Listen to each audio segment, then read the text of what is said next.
wabarakatuh.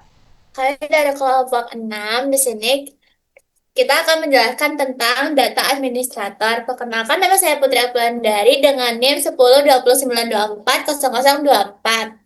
Saya Talita Putri Fanandri, NIM 102092400025. Saya Elisa Sivakonita dengan NIM 1020924000042. Oke.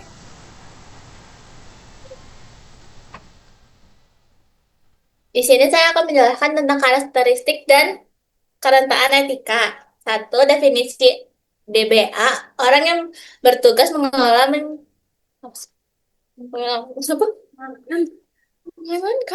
mengamankan, mengamankan dan memastikan integritas data dalam sistem jaringan komputer atau informasi.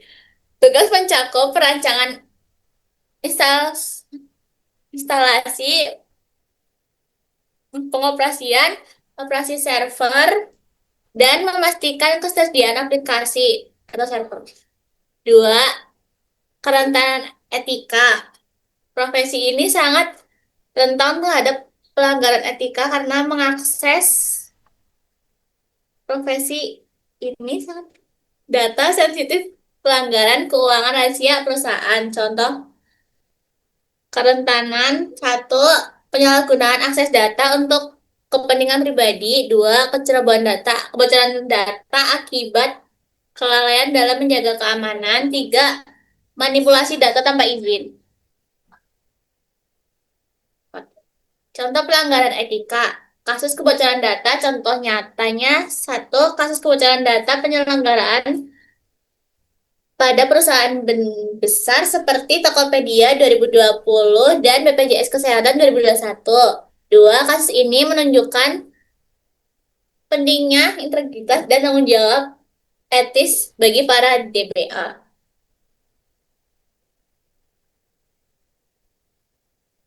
Kode etik, yaitu yang pertama ada integritas data, itu wajib menjaga keaslian dan akurasi data. Lalu yang kedua ada kerahasiaan, harus melindungi data dari akses yang tidak sah.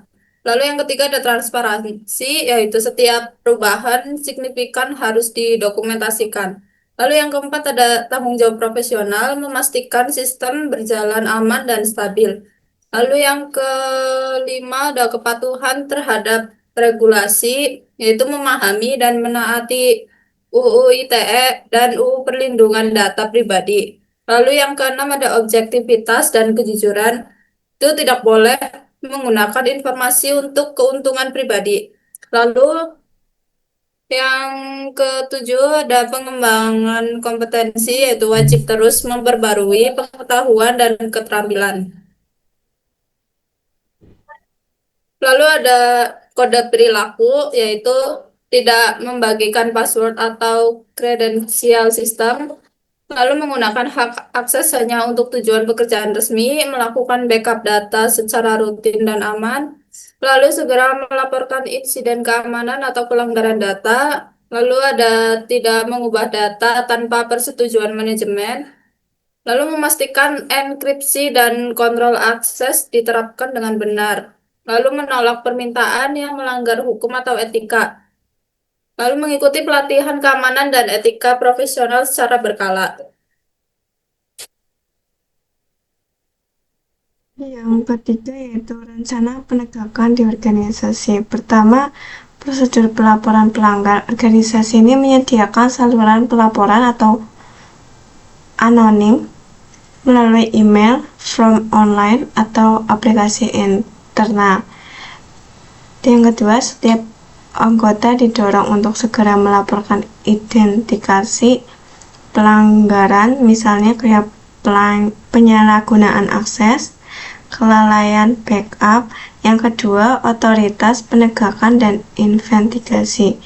Laporan disaring oleh tim audit internal. Yang kedua, tim IT audit forensik, bagian keamanan data, dan HR akan melakukan investigasi mendalam. Yang ketiga, potensi sanksi. Sanksi administrasi atau yaitu teguran, pembukuan akses, mutasi, penurunan jabatan, atau pemecatan.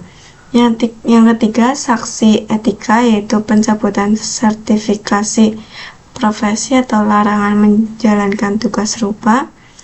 Yang ketiga, sanksi hukum, yaitu organisasi wajib melaporkan ke pihak berwajib jika terkait pidana, misalnya penyalahgunaan data personal.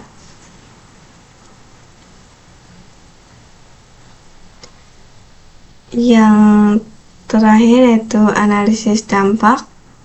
Pertama, tindakan lanjut perbaikan. Revisi SOP pengelolaan database atau pengetatan hak akses, peningkatan sistem audit. Yang kedua, sosialisasi ulang kode etika dan pelatihan penguatan nilai etika bagi DBA dan personal IT. Yang ketiga, evaluasi efektivitas penegakan secara berkala atau survei internal, pengujian sistem pelaporan. Yang kedua, analisis dampak kode etik. Pertama, integritas data, yaitu memastikan keakuratan data untuk keputusan yang tepat.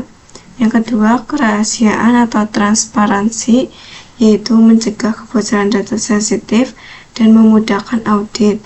Yang ketiga, tanggung jawab profesional, yaitu menjamin sistem aman, meminimalkan downtime, dan melindungi dari sanksi hukum atau UU PDP.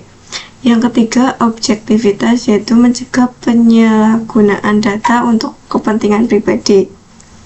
Yang terakhir, kesimpulan dampaknya, yaitu memperkuat kepercayaan dan mengurangi resiko operasional serta hukuman organisasi.